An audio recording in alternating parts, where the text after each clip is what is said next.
A life of contemplation is not a matter of idle daydreaming, drifting your days away in a monastery, thinking only happy thoughts. In our introspective process, how many the unpleasant realities we uncover, how many the shadows we must face and reconcile in order to make progress toward our true integration. How scattered we are, we must make our points and take a stance. How helpless we are, we must master the necessary skills of transformation. How confused we are in our murky swamp, we must refine and consolidate our inner basin. Only then may we reach a true alignment of consciousness, a synchronization of our life cycle as a whole. The inner heat is on as we enter the second half of the octagon of Ponderstruck. In the first installment, we cut the wings from our fairy dreams and nail down the points that matter. At some point, we need to get to the point. Sure, there's all sorts of potentially fantastic out there, but we cannot forever scatter and be diluted with the possibilities. We have to find aim, direction, intention, concentrate, withdraw, like a turtle draws its limbs within the shell. So that's all fine in principle, but the question remains, what exactly counts for a point? What do we attend to? What do we concentrate on? We're not talking about mere assertion, obsession, absorption in a particular thing or a particular field. No, there is much more to the point of getting to the point. These are shadows of the essential cognitive process. What truly matters? That be the point. Simple, really. The deeper the influence and impact of a thing or principle on our lives is, the more consequential point there is to it. The broader its presence and dynamics in the fabric of existence, the more essential that point is. It is these very higher level core points that we need to establish. These are the roots of the tree of life itself, the directors of everything that follows. Then, in getting to the point, do not obsess over tangents. Get to the points that matter. Look into yourself, what in me truly matters. There be the point to be sought. The structures and constraints of my ego, that matters. The flux of my adaptations in the environment, that matters. My consequential responses in interaction, that matters. The big picture of my life and awareness as a whole, that matters. These are points and fields that matter on a very fundamental level, on a very elemental level. Then establish your foundations firm and solid. The rest of your orientation will follow. Cut off the wings from your fairy dreams for once. Plant the poles supporting the foundation of your path in life. Let go of your field of vapors. Leave behind your holographic games. Those are not the vehicle to carry you to the other shore. With that, let us ponder what truly matters, and then let us prioritize to match. If not, the storms ahead will leave you confused and scattered all over again. Time to get to the point. Time to plant your roots. Be real. Like a turtle withdraws into its shell.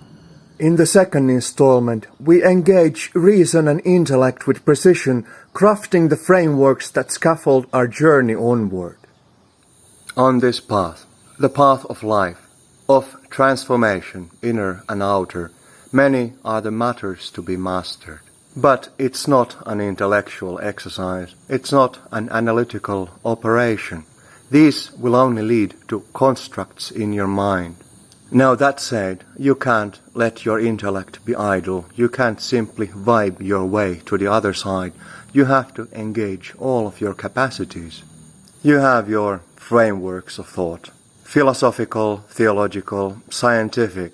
They are there to give you a broader context. They cannot ever prescribe what is. They can only ever describe the direction of what is. But they are helpful in opening your perspectives, in making your understanding well-rounded. None of that will simply magically slip into its place. What happens when you try to vibe your way through is you slip in all sorts of directions. Depending on your preoccupations, You take a bit much that way and you ignore the other side. You are not balanced. You are not in due reason. With your feelings alone, you are off-center. You are not balanced. You need your intellect for the checks and balances of your insight. When this is true of knowledge, of understanding, the more immaterial aspect of the path, then how much more true it is of your practical engagement, the methods, the processes you need to undergo toward transformation. Your intellect is indispensable. It is a tool to be used wisely. It's not a matter of becoming an intellectual giant. It is a matter of common sense. Looking carefully, what is this? What is that? How does this relate to that? What is this made of? What is that made of? And how does that change the picture we're looking at? These are indispensable baselines of a well-rounded frame of awareness. We hone into them with the help of our intellects, and then with the fullness of our being we experience. These constructs of thought and reason, when validated with direct experience, become the strong scaffolds that hold you firm and well-rounded on your path. Without these frames of clarity in place, you will inevitably, unavoidably, at some point fall off the side of your building reaching for the sky. You may think you don't, but a million case examples demonstrate otherwise. Your jackass attitude, this false self-confidence that you can just wing it and it'll be all right, because you are so excellent, right, is simply born of arrogance. It is the pride that cometh before the fall. Do not bypass reason. Do not bypass analytical thought, simply dancing your merry way down the road. Rhyme and reason together. Poetry and knowledge are the good companions on your path, keeping you in coherence, leading you toward convergence of all that is essential in your life. In the third installment, we plunge into our saturated inner cauldron, marching through the battlefields of discerning integration. There comes a time when you've accumulated enough. The pool of your yields is brimming, fermenting, boiling. Yet this cauldron of your contents is murky, unrefined. Conflicts abound, confusion abounds. This is the station where true pondering happens. Integration of all that you carry, of all that you are. You are an ocean of treasures, undiscovered. Then how is the process of its refinement? How do we drain the ocean to discover what was lost? In this process of deep integration toward our consummation, the convergence of all that we are, we face the need for deep reconciliation and deep harmonization. All that we carry, all that we are made of, is driven to the field of encounters. Conflicts abound. If at this time you are not the impartial charioteer, if you begin to take sides, you will perish. At this time you are the judge of all, and you are the judge of yourself. Truth alone, the raw truth of what is, and absolute unflinching integrity, is your guide and guardian in the caldera of your integration. Remain firm in your stance. Do not yield. Essence alone shall pass. Clutter shall all be removed. Immaculate essence, refined in the fire of truth. This is the alchemical process of the ages. This alone will bring resolution to the witch brew boiling in the cauldron of your life. Sacrifices must be made. What is not worthy must be discarded, and what is worthy must be elected and uplifted in the rapture of our cognitive convergence. Then let the old world perish as it must, the residue, its white ashes, fertilizer for a new world of purity and radiance in truth.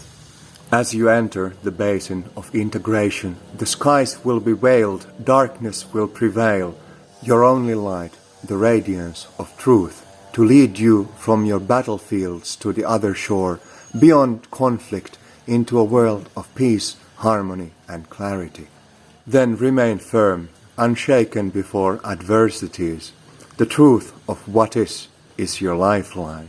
In the fourth and final installment, we recollect and synthesize the essence from the realms of our awareness into a nexus of conscious alignment and ascension. Synchronized and harmonized, you ascend to the top of the tree of your life. Beyond the integration of our essence, the reconciliation and consolidation of our life's imprints and yields, there is the calling for harmonization and alignment. The synchronization of your ripened and refined potentials into a synergetic and radiant embodiment. At this final station of the human journey, your life cycle is crowned, ascending to its rightful throne. Here we have our macro life cycle, our lives as a whole, and then we have countless micro life cycles, the processes in diverse contexts that undergo the same process. All of it cycling, progressing from baselines into insights, into impressions, into potentials, into directions, into engagement, integration, and finally alignment. Infants born into a context are baseline, pre-present to its truth. Opening our eyes and observing the environment, hold on to your insights and visions. Receiving imprints from the environment and reflecting, refine the potential in your emotions. Dreaming into the horizon that opens, explore the sphere of your potentials. Struck down from the clouds, then take aim and plant your roots, establish the will of your way. Then set to your works, diligent and meticulous, skillfully engaged in transformation. Come harvest time, take count of your yields, place them in the cauldron, begin the process of refinement. Islands of essence, established in your caldera, the currents in your ocean are reconciled. Synchronized and harmonized, you ascend to the top of the tree of your life. But please, never claim the crown at the zenith, at yours. Simply allow nature to operate as it may. Never hijack that radiant crown of alignment for a celestial kingdom of your ego. Do that, and you will be cast down from your hollow heavens, ruminating on the grass of your earth again. Such are the journeys in life we ponder. Forget not to carry the essence from each of your stations. With this, we conclude our octagon of ponderings. Absorb, contemplate, ruminate. The journey continues above and beyond. 7 stations prior to the crown in our ponderings. Revisit, rewind, recollect the essence from each. They're all neatly in the playlist. These journeys in the octagon are everywhere in our lives. Go find them and integrate their essence into alignment. Many of our flavored miniseries run in sync with the same timeless pattern. Then take the epic journey. Visit the stations of your being and becoming. Integrate the stations of your human awareness into a singularity of consciousness. With this, we conclude our second anthology, wrapping together the octagon of Ponderstruck in the stations of our human journey. May truth, clarity, and integrity guide you onward on this path. Be well and be beyond.